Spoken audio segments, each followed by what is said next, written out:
প্রতি বছর আড়ম্বরের সঙ্গে পালিত হয় রথযাত্রা উৎসব। রথ বলতেই আমাদের সবার প্রথমে যে জায়গার কথাটা মাথায় আসে তা হলো পুরী।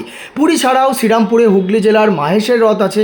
ইস্কন মন্দির ছাড়াও পশ্চিমবঙ্গের নানা জায়গায় পালিত হয় রথযাত্রা। আমরা এখন সামিল হয়েছি রানাঘাট হবিবপুর ইস্কন থেকে বের করা রথযাত্রা। শুরুতেই একদল পরিবেশন করছিল ভগবানের প্রিয় প্রসাদ ছোলা এবং বাদাম আখের গুড়। সেটা আমরা খেয়ে ভগবান দর্শনের জন্য ওয়েট করছিলাম। এদিকে কচিকাচারা বৃষ্টিকে উপেক্ষা করে ডিজে গানের সাথে নাচতে নাচতে চলে যাচ্ছে জগন্নাথ প্রভুর মাসির বাড়ির উদ্দেশ্যে।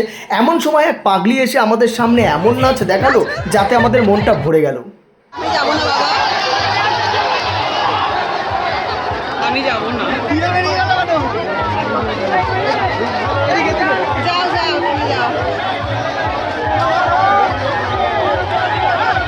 রথে করে তার মাসির বাড়ির উদ্দেশ্যে রওনা হয়েছে। এই মাসির বাড়ির উদ্দেশ্যে রওনা হওয়ার পথে আমরা সারা পৃথিবী জুড়ে এই রথযাত্রা উৎসব চলছে। আজ সারা পৃথিবী জুড়ে এই রথযাত্রা। রানাঘাট থানা এলাকার হবিবপুর ইস্কনের রথযাত্রা এ প্রসঙ্গে উল্লেখযোগ্য। রথের দিন রাধা মাধব মন্দির থেকে 40 ফুট উচ্চতার জগন্নাথ বলরাম ও সুভদ্রাকে 3 কিলোমিটার দূরে গুন্ডিচা মন্দির তথা স্বাস্থ্যোন্নতি ময়দানে মাসির বাড়িতে নিয়ে যাওয়া হয়। উল্টো রথের দিন আবার সেই রথে চেপেই ফেরত আসেন ভগবান। এটি হলো 12 নম্বর জাতীয় সড়ক। রথযাত্রা উপলক্ষে প্রশাসনের তরফ থেকে বড় গাড়ি যাতায়াতের বিধিনিষেধ আছে। আজকে আমরা ফাঁকা পেয়েছি, আর দেখো বৃষ্টিও নেমে পড়েছে। তারপরে ভিডিও করতে করতে আমরা একটু মিটিমিটি হেসে নিচ্ছি। ভগবানের প্রসাদের আশায় ভগবানের দিকে একদৃষ্টে তাকিয়ে রয়েছে। এমন সময় ভগবানেরই এক ভক্ত আমাকে ফুল প্রসাদ দিল।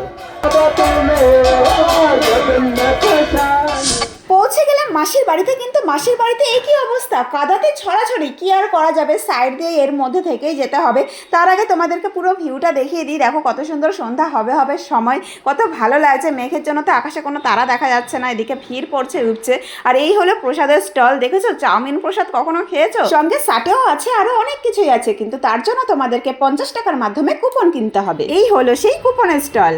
আর এটি হলো প্রভুর মাসির বাড়ি গুন্ডিচা মন্দির। চলো ভেতরটা তোমাদেরকে দেখাই। যেহেতু সন্ধে হয়ে গেছিলো আর প্রভুকে বস্ত্র পরিধান করাচ্ছিল, সে কারণে দেখাতে পারলাম না। এখানে প্রসাদ বিতরণ করা হচ্ছিল 50 টাকার বিনিময়ে। এবার আমরা কিছু খেয়ে নিই, মানে মথুরা কেক। আর এদিকে তো ও দেখতে ব্যস্ত হয়ে গেছে, কিনে দিতেই হবে।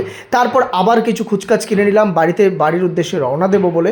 তারপর চলে গেলাম একটা রেস্টুরেন্টে। বাড়িতে আমি সবসময় সার্ভ করি, তাই আজকে ওর পালা, ও আমাকে সার্ভ করে দিল। Thank you. ভিডিওটা ভালো লাগলে লাইক কমেন্ট শেয়ার করবেন।